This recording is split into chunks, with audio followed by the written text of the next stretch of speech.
Macam isu baca kunut, tak baca kunut, isu mana afdal 8-20 rakaat tarawih, dia sama isu berdoa kuat lepas sembahyang. Ini isu yang tidak berkesudahan. Jadi pagi ini kita akan cari titik pertemuan.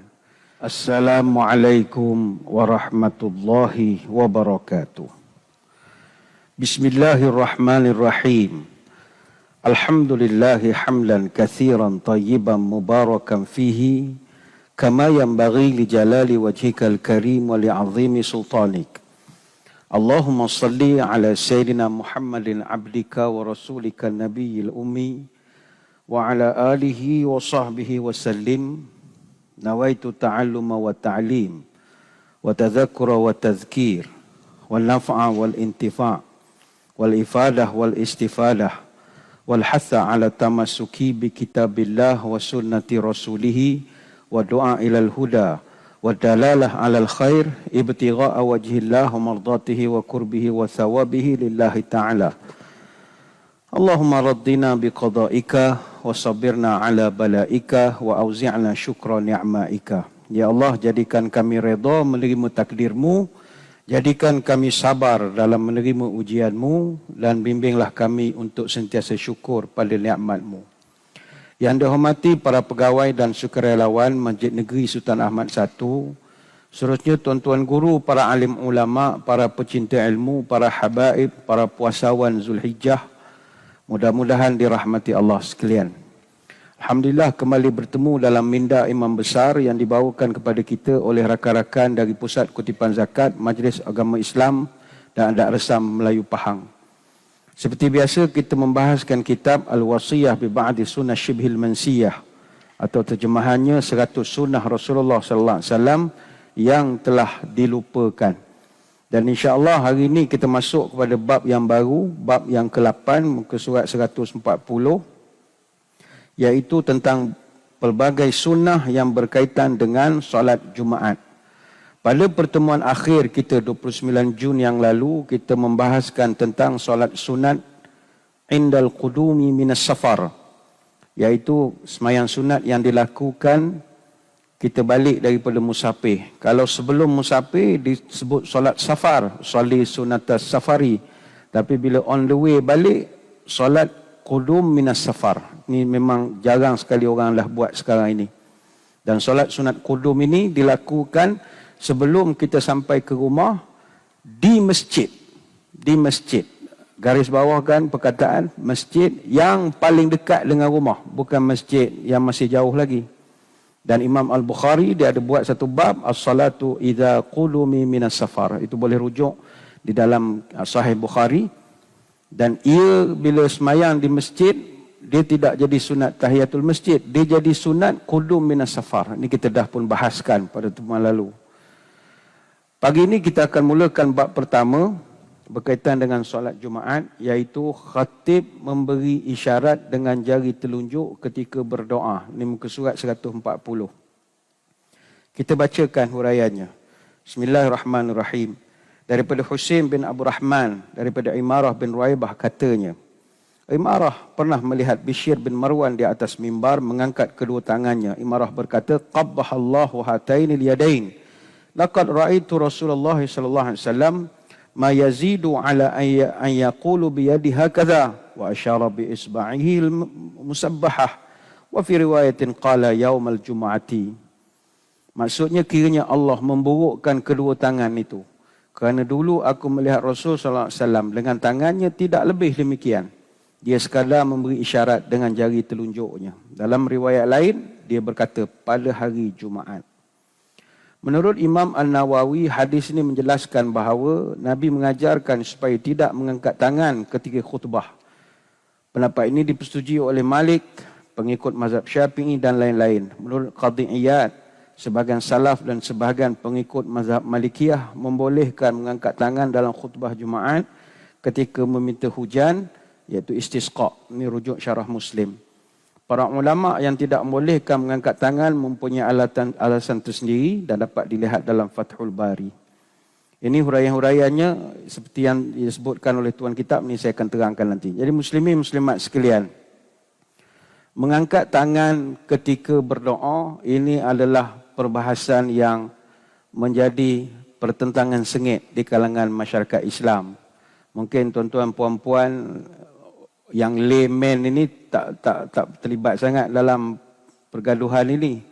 Tapi masalah mengangkat tangan ini ketika solat Jumaat, khutbah Jumaat adalah pertentangan sengit. Dia sama macam isu baca kunut, tak baca kunut, isu mana afdal 8-20 rakaat tarawih. Dia sama isu berdoa kuat lepas sembahyang. Ini isu yang tidak berkesudahan. Jadi pagi ini kita akan cari titik pertemuan. Pertama, mengangkat tangan ketika sedang berdoa itu disyariatkan dalam Islam.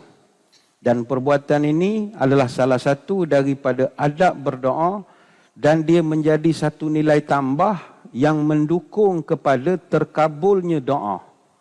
Dalilnya, Nabi pernah bercerita, tuan-tuan puan-puan masyhur kisah ini. Zakara rajula yutilu safar ash'atha aghbara yamuddu yadayhi ila sama' ya Rab wa mat'amuhu haram wa mashrabuhu haram wa malbasuhu haram wa ghudhiya bil haram fa anna yustajabu lah.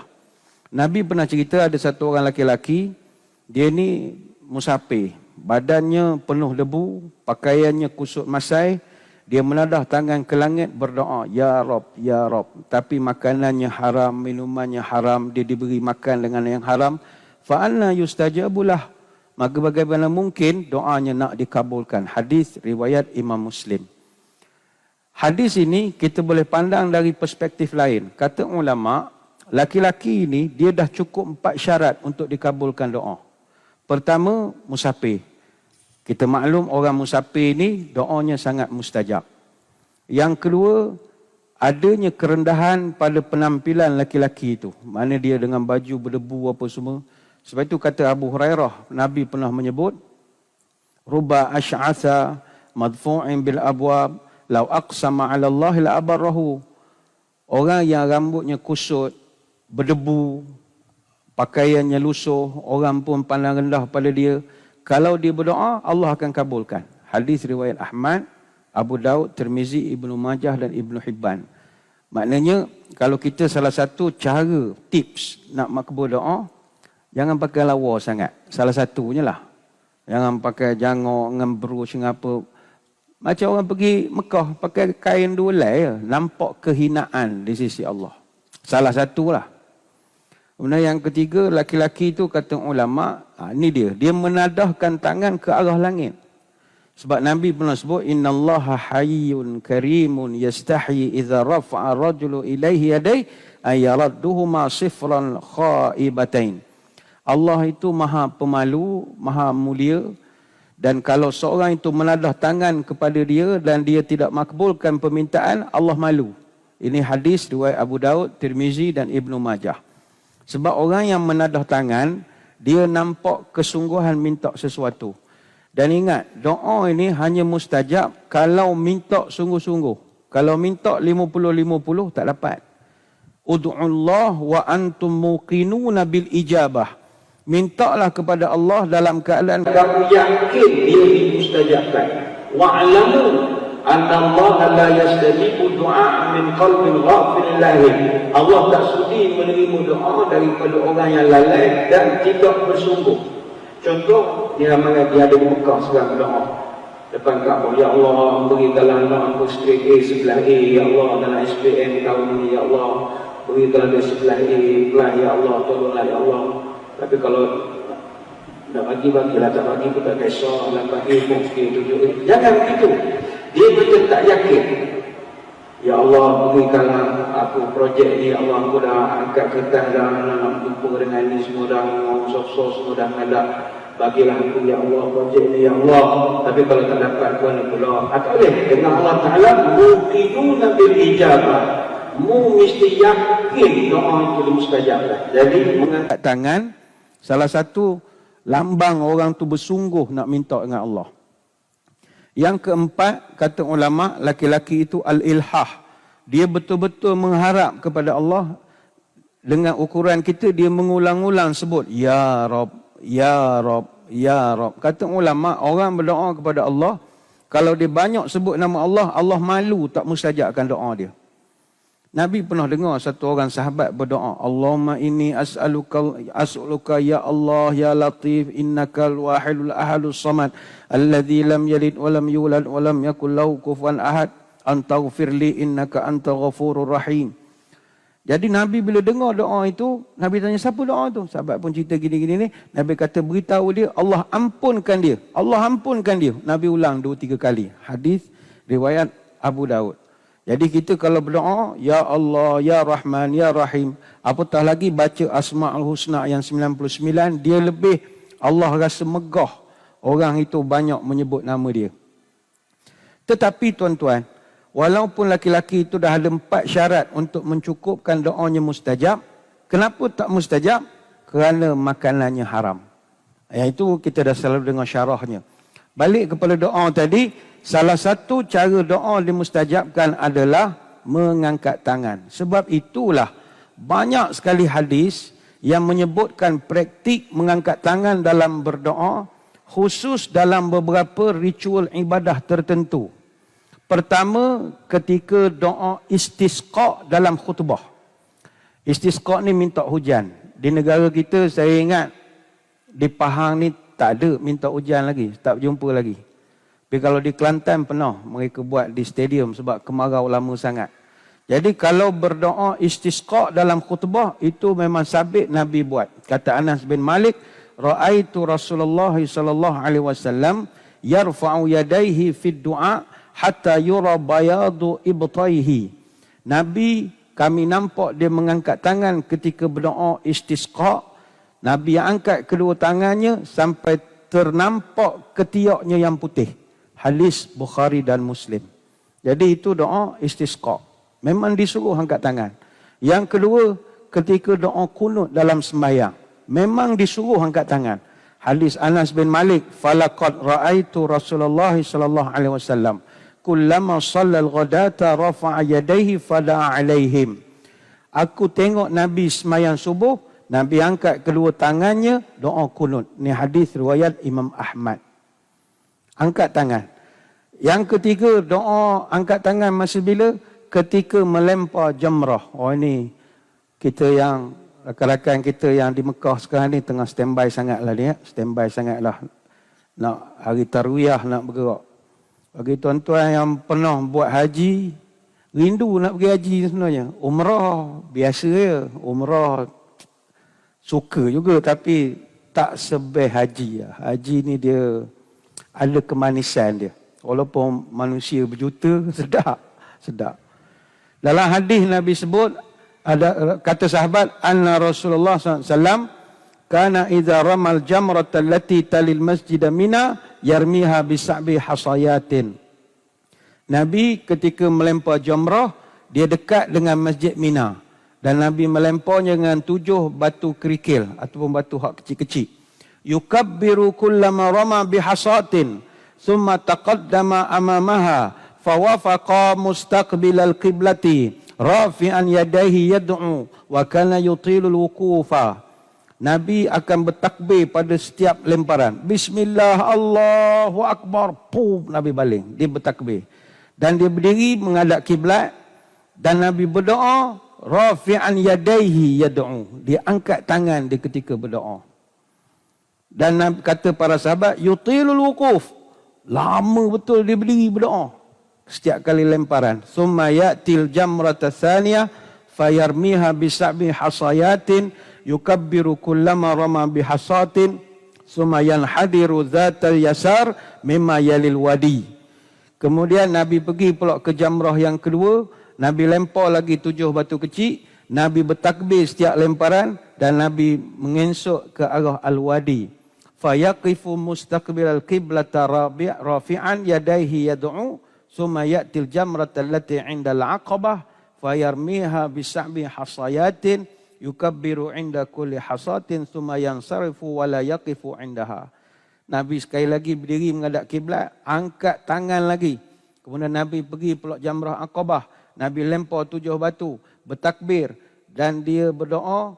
Dia tidak berhenti di situ lama, kemudian dia pun pergi. Hadis Bukhari. Jadi disuruh kita mengangkat tangan berdoa ketika melontar jamrah, berdoa ketika di situ. Yang keempat, kita disuruh mengangkat tangan berdoa ketika wukuf di Arafah.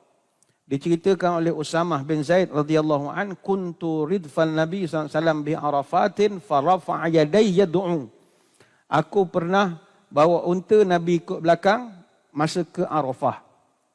Dan aku tengok Nabi sepanjang jalan dia mengangkat tangannya berdoa. Ini hadis riwayat An-Nasa'i dan Ibnu Khuzaimah. Jadi tak ada masalah mengangkat tangan ketika berdoa. Dan banyak sekali tata cara, SOP, cara mengangkat tangan dalam berdoa yang ada dalam riwayat-riwayat daripada Nabi dan para sahabat. Cuma para ulama berselisih tentang tata cara tersebut. Dia sebab dia khilaf ni dia panggil khilaf dalam bab khilaf tanawwu'. Variation dia, variasi cara mengangkat. Tapi kalau kita rujuk dalam hadis Ibnu Abbas, ada 3 variasi cara meletakkan tangan ketika berdoa. 3. Al-mas'alah, kemudian wal-istighfar, wal-ibtihal. Al-mas'alah an tarfa'a yadayka hazwa mankibaika aw nahwihima. Wal-istighfar an tushira bi usbu'i wahidah. Wal-ibtihal an tamudda yadayka jami'ah. Apa makna al-mas'alah? Cara doa al-mas'alah ialah dengan mengangkat kedua tanganmu separah dengan bahumu. Ini cara yang pertama. Dan ini cara yang paling umum kita berdoa yang kita amalkan. Dan bentuk ini juga kita gunakan ketika kita doa qunut, ketika istisqa minta hujan dan juga beberapa doa dalam rangkaian ibadat haji. Caranya dengan membuka kedua tapak tangan dan meletakkannya sebatas bahu. Sebagaimana hadis yang digambarkan oleh Ibnu Abbas tadi. Dan juga ada satu hadis lain, idza sa'altumullah fas'alu bi butuni akuffikum wala tas'aluhu bi zuhuriha. Kalau engkau minta kepada Allah, mintalah dengan tapak tanganmu, jangan dengan belakang tanganmu. Hadis riwayat Abu Daud. Ini saya akan terangkan. Guna gaya ustaz ada setengah kampung untuk imam bila sampai bala dia tolak. Allah. Ini kita akan terangkan. Tidaklah tak betul, tapi kita akan terangkan. Cuma para ulama, dia berbeza mengenai detail bentuk dia. Contoh, ulama mazhab Hanafi mengatakan bahawa kedua tapak tangan ini dibuka namun tidak dilekatkan. Mana doa, bahasa kita dikangkangkanlah tangan begini, tidak rapat begitu, dia begini. Ada celah, bahasa mudahnya ada celah di antara keduanya. Ini boleh rujuk dalam kitab Al-Mawsu'ah Al-Fiqhiyah Al-Kuwaitiyah. Dalam mazhab Syafi'i, mazhab kita mengatakan tapak tangan mengarah ke langit dan belakang tangan ke arah bumi. Boleh ditemukan ataupun tidak. Bismillahirrahmanirrahim. Boleh? Bismillahirrahmanirrahim. Boleh. Dan ini dilakukan dalam doa untuk mengharapkan terkabulnya sesuatu. Tetapi, ini dalam mazhab Syafi'i, untuk mengharapkan hilangnya bala, belakang tangan yang menghadap langit, tapak tangan ke bumi. Rupanya boleh, tak jadi masalah. Ini Al-Mawsu'ah Al-Fiqhiyah Al-Kuwaitiyah. Jadi apa yang orang tua-tua kita tu buat, bertepatan. Tak ada masalah. Soalnya kita petikai, boleh. Ini kita mengharapkan terkabul, tak ada. Untuk mengharapkan hilang bala, ke bawah. Dan kata para ulama, ada masa belakang tangan itu menghala ke langit. Ada. Sebagaimana riwayat daripada Anas bin Malik, anna Nabi SAW istasqa fa asyara bi dhahri kaffaihi ila sama. Nabi melakukan istisqa, doa minta hujan turun, lalu baginda menghalakan bahagian atas kedua pergelangan tangannya ke arah langit. Ini hadis riwayat Imam Muslim. Dalam mazhab Hambali, kedua tangan temu, tak boleh pisah. Mazhab Hambali semua rapat. Kana sallallahu alaihi wasallam idza da'a dhamma kaffaihi wa ja'ala butunahuma mimma yali wajhah. Nabi ketika berdoa, Nabi lekatkan kedua tapak tangannya dan Nabi melihat kepada kedua tapak tangannya. Hadis riwayat At-Tabrani. Para ulama ada banyak bahaslah, ulama-ulama moden dan sebagainya. Mereka mengatakan mengangkat kedua tangan dengan tapak tangan terbuka di depan dada. Ada juga di depan dada. Tepatnya di pertengahan dada. Jadi umumnya bentuk ini digunakan oleh Nabi dalam berdoa. Namun terkadang baginda berdoa di Arafah dengan cara mengangkat kedua-dua tangan tepat di tengah dada lalu menadahkannya sebagaimana orang minta makanan. Ada juga perbahasannya. Nabi tidak melekatkannya dekat dengan muka. Tak ada. Macam kita pemalas-pemalas ni gitu bila lah nak habis tahlil ni makan lapar kebulu aku ni alu lamanya. Nabi tidak melekat dekat wajah dan juga tidaklah terlalu jauh daripada wajah. Banyaknya di pertengahan dada. Dan juga membuka kedua tapak tangannya bagaikan orang miskin yang meminta makanan.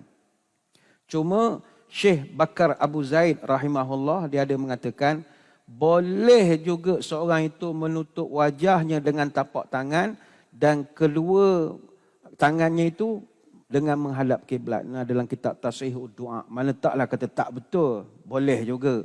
Mungkin itu personal dia dengan Allah Ta'ala. Berdoa adalah personal dia lah. Dia tak nak orang tengok dia menangis ke apa. Wallahualam. Itu jenis tata cara yang pertama.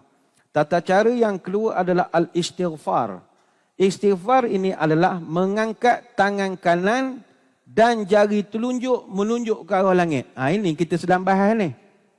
Angkat satu tangan saja, jari telunjuk ke arah langit. Kata ulama antaranya Syekh Salah Al-Syekh, cara ini khusus untuk khatib di atas mimbar.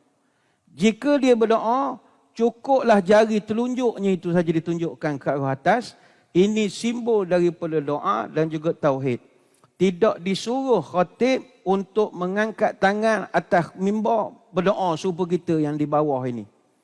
Kalau dia berkhutbah di atas mimbar, dia berdiri, cukup dia tunjukkan jarinya itu saja. Jadi khatib itu selalulah kita pesan pada khatib Jumaat yang membaca doa yang sesuai dengan sunnah Nabi sallallahu alaihi wasallam adalah sekadar tunjukkan jari ke langit. Tunjukkan saja. Itu sebab namanya sunnah yang dilupakan. Ramai orang semangat tu begini bukan tongkat Allah Allah Allah. Tak tahu, terlepas pandang dalam kursus tak dinyatakan. Dan benda ni ada dalilnya. Ra'a Bishra bin Marwan, iaitu hadis daripada Bishr bin Marwan alal mimbar rafi'a yadai. Dia tengok orang itu angkat kedua tangan berdoa, qabbahallahu hatainil yadain. Dia kata semoga Allah burukkan tangan awak. Sebab kamu dulu tak tengok pun Nabi buat begitu. Nabi sekadar menunjukkan jarinya saja. Cuma saya melihat dalam konteks kita di Malaysia ataupun di Pahang lah, tak boleh nak cakap bagi pihak Malaysia pula. Khatib kita, saya ingat tak ada lah angkat tangan berdoa masa khutbah. Apa sebab? Kerana khatib kita tangan kanan pegang tongkat ataupun tangan kiri. Dan tangan selagi biasanya pegang teks. Jadi kita jaranglah saya tengok ada khatib yang free hand betul. Kecuali adalah setengah masjid surau yang jemput khatib luar tak baca teks. Itu salah kalau di negeri kita salah lah. Dia tak baca teks, dia pegang tongkat saja. Ada juga yang tak tongkat, itu masing-masing punya pemahaman. Dia siap, kalau tangan dia free, itu kita takut dia berdoa, angkat tangan. Jadi cukup kalau dia nak berdoa boleh, cukup jari saja. Tapi setakat khatib di Pahang ni tak ada lah. Saya ingat tangan mereka dah penuh lah. Nak megang tongkat lagi, tek lagi, dengan terbang di kipas lagi, nak mencari balik kadang lari muka surat. Jadi tak ada mikir nak angkat tangan ni. Jadi kalau dibaca doa pun, baca je, tak ada nak angkat tangan. Tapi andai kata nak angkat tangan, cukup jari saja. Cukup jari saja. Jari telunjuk menghala ke langit. Nah ini yang masuk dalam bab ni, khatib memberi isyarat dengan jari telunjuk ketika berdoa. Jenis tata cara doa yang ketiga dia panggil al-ibtihal. Ibtihal ini ialah kita dengan bersungguh-sungguh mengangkat tangan ke atas begitu tingginya sehingga ternampak ketiak. Ini bersungguh betul. Dan ini juga sabit dengan sunnah Nabi sallallahu alaihi wasallam. Hadis daripada Anas bin Malik, kana Nabi sallallahu alaihi wasallam la yarfa' yadayhi fi syai' min du'ahi illa fil istisqa wa innahu yarfa'u hatta yura bayadu ibtaihi. Nabi kalau berdoa istisqa, dia akan angkat tangannya sehingga nampak ketiaknya yang putih. Hadis riwayat Bukhari dan Muslim. Dan boleh juga dalam ibtihal ini Belakang tangan menghadap ke langit, tapak tangan menghadap ke bumi pun boleh. Ini masuk dalam al-ibtihal. Jenis ini biasa kalau kita tengah susah sangat, tengah dapat musibah yang berat, sedang sangat-sangat mengharapkan sesuatu, atau kita dalam keadaan berduka, ataupun kita nak minta istisqa mohon hujan. Berdasarkan hadis kata Anas, anna Nabi sallallahu alaihi wasallam istasqa fa asyara bi dhahri kaffaihi ila sama. Pernah Nabi istisqa minta hujan, Nabi mengarahkan belakang tangannya ke arah langit. Ini rare lah, tak pernah kita tengok lagi orang berdoa sungguh-sungguh begitu. Gini banyak, gini itu rare. Tapi Nabi ada buat. Walau bagaimanapun, kita bincang tentang cara berdoa mengangkat tangan, tidak disyariatkan untuk mengangkat kedua tangan ketika khutbah Jumaat. Asasnya adalah untuk imam. Cuma ada pula huraian termasuk makmum. Kerana ini tidak termasuk dalam sunnah Rasulullah sallallahu alaihi wasallam dan khulafa ar-rasyidin. Tapi sebab benda ni dah jadi amalan di tempat kita. Adakah salah? Ini saya akan terangkan. Asasnya tidak ada. Kata Imam An-Nawawi, hadhihi fi anna sunnata an la yarfa' yad fil khutbah wa huwa qaul Malik wa ashabuna wa ghairihim. Yang sesuai dengan sunnah Nabi adalah tidak mengangkat tangan berdoa ketika khutbah. Imam dan juga makmum. Dan ini adalah pendapat Imam Malik, pendapat ulama dalam mazhab Syafi'i dan lain. Wa haka al-qadi an ba'di salaf wa ba'di al-malikiyah ibahatihi li anna Nabi sallallahu alaihi wasallam rafa'a yadayhi fi khutbatil Jumu'ah hina istisqa. Namun sebahagian salafus salih dan ulama mazhab Maliki membolehkan mengangkat tangan ketika doa dalam khutbah Jumaat kerana pernah Nabi berdoa mengangkat tangan ketika doa minta hujan. Wa ajabal awwaluna bi anna hadza raf'a kana li'arid. Namun ulama yang melarang menyanggah bahawa Nabi mengangkat tangan itu kerana ada sebab khusus, iaitu istisqa. Maka kalau tak ada sebab, tak perlu diangkat. Timbul persoalan. Dah guna gaya imam. Kau ni makmum angkat tangan ke tak? Time khatib baca Allah maghfiril muslimin muslimat. Kau semangatlah angkat tangan. Wal mu'minin Allah. Amin. Amin. Ramai semua orang amin. Kita jawab begini. Boleh atau tidak makmum angkat tangan hari Jumaat ketika khutbah? Jawapannya boleh. Apa sebab boleh? Kerana kita niat nak cari waktu afdal mengangkat doa. Dia begini. Ada satu hadis Nabi sebut, pada hari Jumaat, ada satu momen sangat mustajab berdoa. Dan Nabi suruh cari momen itu. Dia macam Lailatul Qadar, tak tahu bila. Inna fil Jum'ati la sa'atan la yuwafiquha muslimun qa'imun yusalli yas'alullah khairan illa a'tahu iyahu wa qala biyadihi yuqalliluha yuzahiduha. Sesungguhnya pada hari Jumaat ada satu waktu yang kalau tepat waktu itu kena dengan doa kita, maka Allah akan kabulkan. Dan kata sahabat, Nabi mengisyaratkan dengan biyadih, dengan menggunakan tangannya. Begini, Nabi nak tunjukkan singkatnya masa. Gini saja masanya, kata Nabi. Ini hadis riwayat Bukhari Muslim. Jadi, kalau ada ustaz garang-garang beritahu, ni makmum semua, tak betul belakang ni mengangkat tangan, Nabi tak buat. Kita kata, kami faham. Cuma kami nak mencari waktu yang Nabi sebut, waktu afdal berdoa. Kami berdoa, mungkin inilah masanya.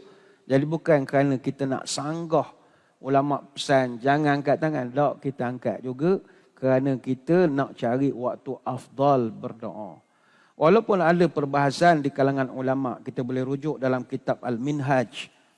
Bila momen tersebut, ada yang mengatakan hari Jumaat waktu mustajab adalah ketika masuknya khatib ke masjid. Khatib datang, masa itu mustajab berdoa. Yang kedua, ketika matahari tergelincir, masuk waktu. Yang ketiga, ada yang mengatakan pada waktu asar yang mustajab. Dan ada yang mengatakan daripada terbit matahari, terbit fajar sampailah gelincir, itu adalah waktu afdal. Jadi ini ada khilaf di kalangan ulama. Walaupun ada pendapat yang lebih popular mengatakan lepas asar. Berdasarkan hadis Nabi, yaumul jumu'ati 12 sa'atan la yujadu fiha 'abdun muslimun yas'alullah syai'a illa atahu iyyah. Pada hari Jumaat terdapat 12 jam waktu pada siang. Di antara waktu itu ada waktu yang tidak adalah seorang hamba itu yang mohon melainkan akan dikabulkan. Faltamisuha akhir sa'ah ba'dal asar. Maka carilah ia di waktu akhir lepas daripada sembahyang asar. Jadi berdasarkan kepada perbahasan ini, saya berpandangan, kita di Minda Imam Besar berpandangan, boleh mengangkat tangan dan mengaminkan doa imam atau khatib secara perlahan dengan diharapkan ianya adalah waktu mustajab.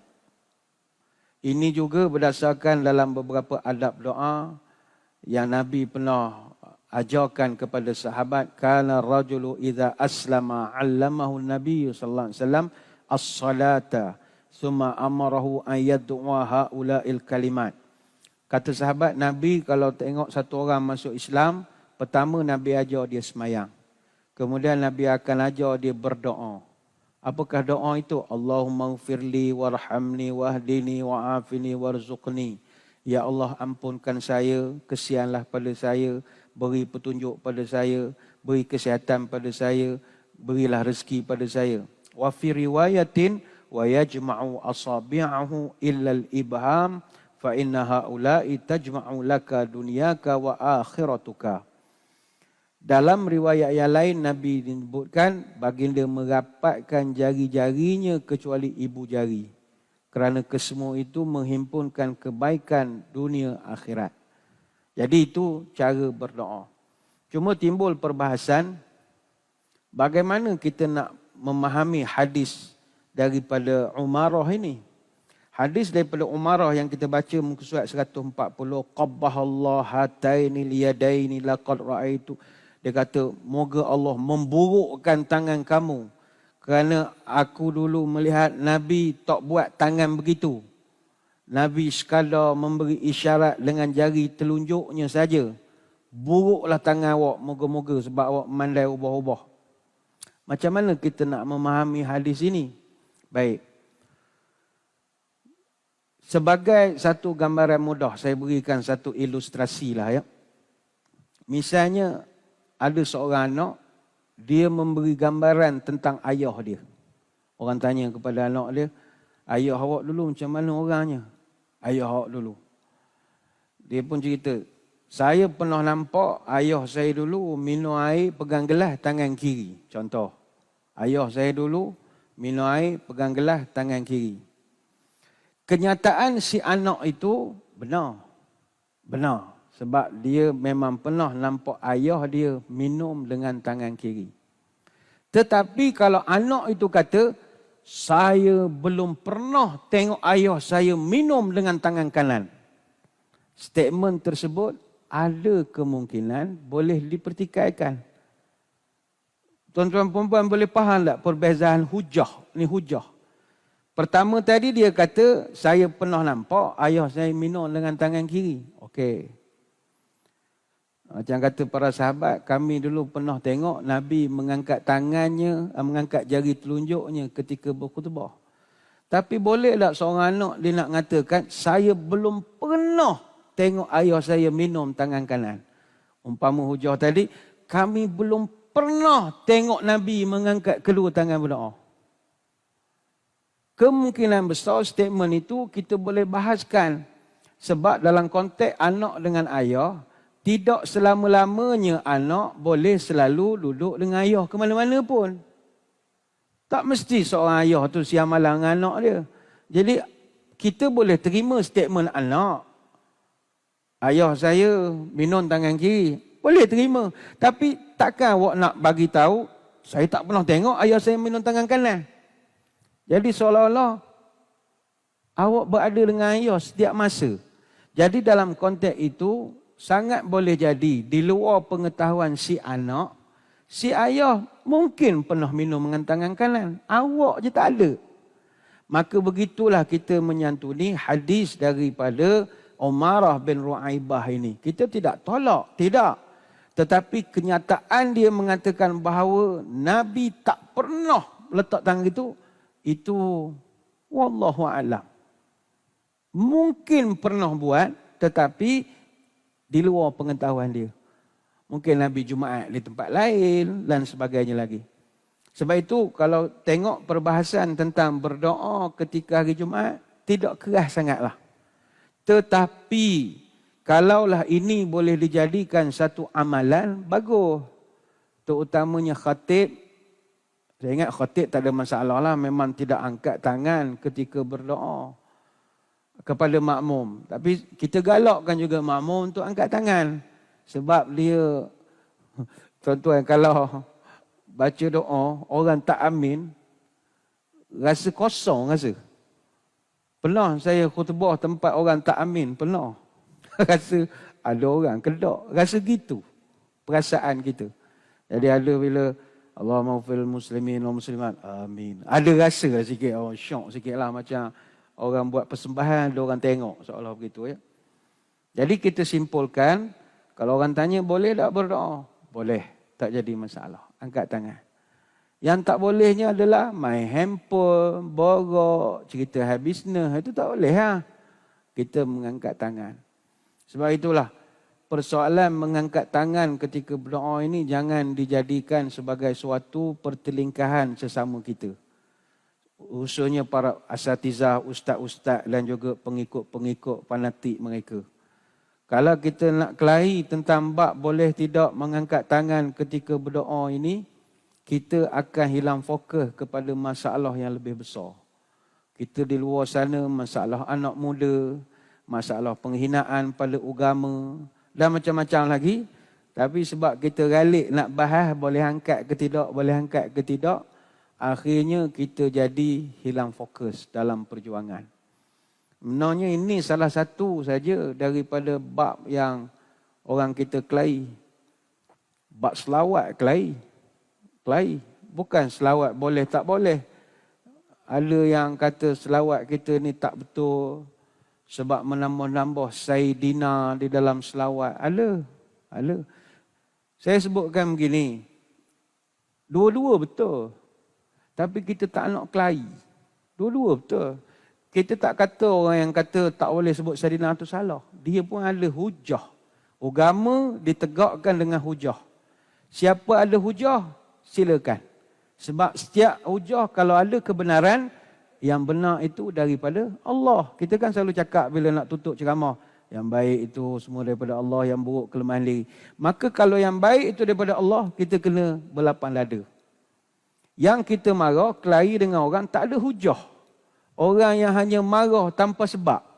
Kalau ada hujah silakan. Dulu pernah berlaku satu kes di Pahang. Imam duduk di depan baca Allah dalam tahiyatnya. Asyhadu an la ilaha illallah, Allahumma shalli ala Sayyidina. Sebab sekarang ni PA sistem masjid dah banyak yang canggih.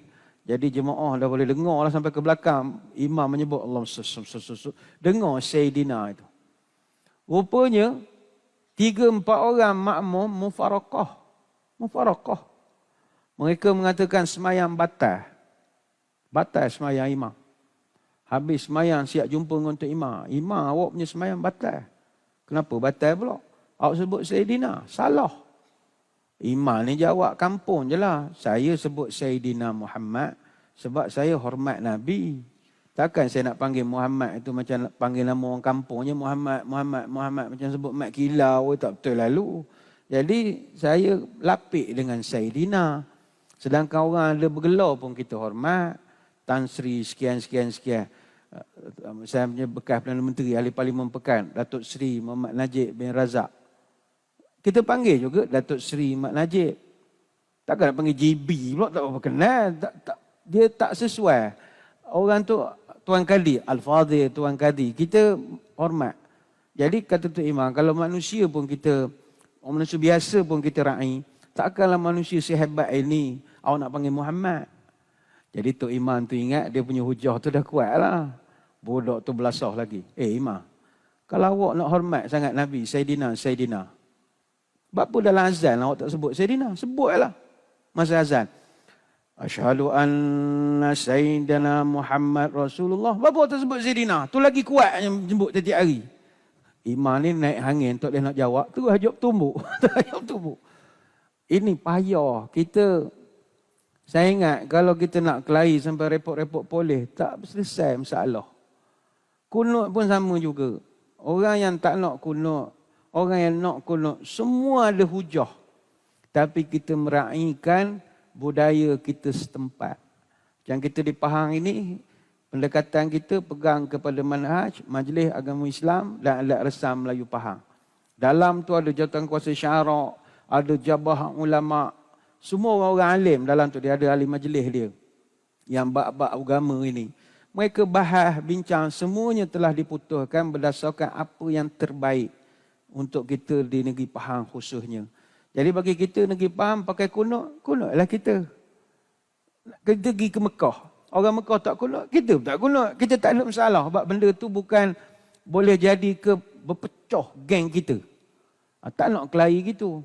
Sama juga ada orang kelahi bak sapu muka lepas sembahyang. Assalamualaikum warahmatullahi wabarakatuh. Assalamualaikum warahmatullahi wabarakatuh. Siap bunyi lagi. Marah orang. Oh ni Nabi tak... Awak ada hujah, kawan pun ada hujah. Selagi benda itu di bawah kawalan kita. Kita di Majlis Agama Islam, benda ni kita kawal, kita jaga. Tak adalah rosak sangat. Setakat menyapu muka. Kan Nabi tak buat. Barangkali Nabi buat dalam riwayat yang lain. Itu kena perbahasan lah. Macam kunut tadi. Ada perbahasan Nabi kunut. Ada perbahasan Nabi tak kunut. Sama dengan doa Nabi mengangkat tangan. Ada perbahasan Nabi angkat tangan sampai nampak ketiaknya. Ada perbahasan sampai dada saja. Jadi benda ini semua ada hujah. Kita tak payah berkelahi. Ambil lagi. Bab sapu muka lepas semayang.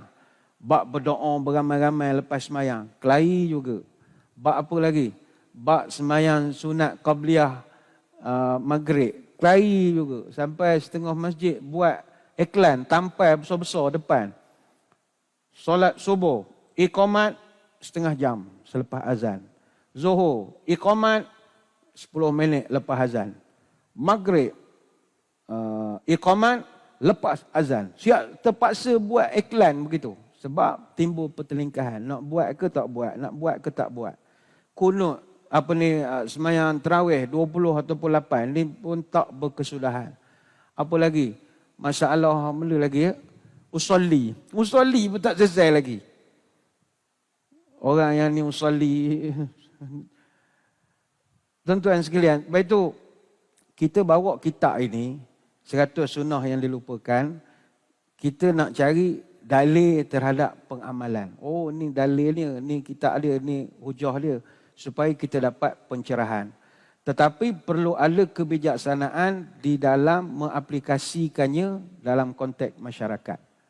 Khususnya bagi kita di negeri Pahang ini, kita khawatirkan ada yang dengar, oh tak payah angkat tangan. Boleh angkat tangan, tak ada masalah. Benda tu tidak kesalahan. Sebab kita nak mencari waktu afdal untuk nak melakukan doa ketika hari Jumaat. Jadi teruskan saja berdoa. Ikut 3 cara yang dalam hadis daripada Ibnu Abbas ajarkan tadi. Iaitu dengan cara kita melakukan secara al-mas'alah ataupun al-istighfar ataupun al-ibtihal. Al-mas'alah antarfa' yadaika hazwa mankibaik. Angkat tangan melebihi ataupun separah dengan bahu kita. Wal-istighfar antushira bi usbi' wahidah. Kita mengangkat tangan jari ke arah langit. Itu ramai artis-artis sekarang ni pun banyak guna kaedah ini. La ilaha illallah. Banyak buat Facebook, buat macam-macam. Ini satu kaedah juga. Tapi kalau berdasarkan dalil, Nabi buat ni ketika istisqa. Minta hujan. Boleh tak guna masa lain? Boleh. Tak ada masalah. Sebahagian daripada bentuk berdoa. Wal ibtihal antamuddu yadaika jami'an. Mengangkat bersungguh-sungguh sampai nampak ketiak. Jadi 3-3 tu boleh. Tapi kita orang kalau pergi tahlil ke apa kan, memang orang kita ni tak kuat berdoa. Dia tangan dia tak lama boleh berdoa. Kalau imam-imam baca tahlil, jemaah ialah makanan dah hidang, bau makanan dah masuk sampai ke rumah.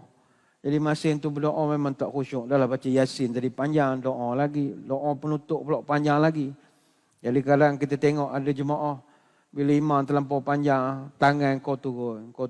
Dia letak tak apa begitu. Dia nyala bila lah nak habis tu imam ni. Letak tak apa tak ada lah. Ada kita tengok bincang tadi, letak tak apa. Tak ada. Tu pemalas sangat lama. Angkatlah sikit. Parah lala pun tahanlah. Parah lala. Nak tutup muka boleh. Kita dah bincangkan tadi. Soalah malas sangat. Atas apa begini. Tapi saya perasan orang kita, bila letak atas paha, dia akan naik semula tangan bila imam baca, Rabbana atina fid dunya hasanah. Tu dia tu balik. Barangkali orang kita dia punya pemahaman, doa Rabbana ni tanda doa nak habis agaknya. Nak habis dah doa ni. Rabbana lah kita ni. Rabbana lah kita ni.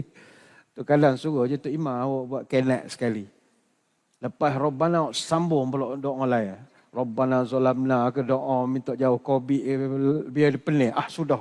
Biasa habis dah ni. Apa sama lagi. Saja nak main dengan dia. Hujung tu bacalah doa makan. Jadi itu yang kita sempat bincangkan pada hari ini. Usah kelahi lah bab ni. Kalau nak kelahi boleh kan. Kayaknya baca je lah. Angkat je lah tangan. Kecuali khatib. Khatib jangan. Itu nampak sangat. Kalau dia pegang tu memang terlepas lah dengan tongkatnya, dengan teksnya lagi. Kalau nak berdoa cukup tunjukkan jari saja. Untuk tajuk jemaah menghadap wajah khatib semasa khatib berkhutbah, ini saya ingat kita bincangkan pada minggu hadapan lah. Ini pun masalah juga ya. Sebab kita punya mimbar ni semua tinggi-tinggi tuan-tuan. Kalau jatuh meninggal, khatib ni tinggi betul. Sebab kita punya mimbar ada tak ikut sunnah sangat. Pembinaannya, spek pembinaannya itu. Dia kalau ikut sunnah Nabi, macam mimbar Masjid Nabawi itulah. Maknanya imam tu naik, khatib naik, nampak dia naik tangga. Gong, gong, gong. Maknanya makmum tengok dia naik tu, nampak dia memanjat tangga sampai ke atas. Tapi banyak masjid sekarang ni mimbar jenis sorok-sorok tangga. Sedar-sedar pacul je khatib atas tu. Assalamualaikum. Beranjak kita bila naik tak tahu. Macam malu-malu pula khatib tak. Khatib ni dia kena nampak majlis hari tu adalah majlis dia nak bagi warning ke anak buah. Semayang, taqwa, jangan malas. Dia kena nampak dia tu pesanan berperang seolah begitu ya. Tapi sebab dia naik daripada belakang, sedar-sedar, muncul, surprise, begitu. Jadi tak nampak goh. Jadi termasuklah juga, dia kena tunjukkan muka dia di hadapan makmum. Makmum pun kena tengok, saya ingat ni minggu depan lah, insyaAllah. Jadi saya kira sekadar itulah sembang-sembang pada kesempatan pagi ini. Terima kasih atas kedatangan, mohon maaf sebarang kekurangan. Moga-moga kita bertemu pada minggu hadapan. Sebelum berpisah, marilah kita menadah tangan berdoa. Moga majlis diberkati ilahi. A'udzubillahi minasyaitonirrajim. Bismillahirrahmanirrahim. Allahumma salli wa sallim ala Sayyidina Muhammadin salatan tukhrijuna biha min zulumatil wahmi. Allahumma inna duha'a duha'uka wal baha'u baha'uka wal jamal jamaluka wal quwwata quwwatuka wal qudrata qudratuka wal ismata ismatuka. Allahumma in kana rizqina fis sama'i fa anzilhu wa in kana fil ardi fa akhrijhu wa in kana mu'siran fayassirhu wa in kana haraman fatahhirhu wa in kana ba'idan faqarribhu bihaqqi duhaika wa bahaika wa jamalika wa quwwatika wa qudratik atina ma ataita ibadika salihin.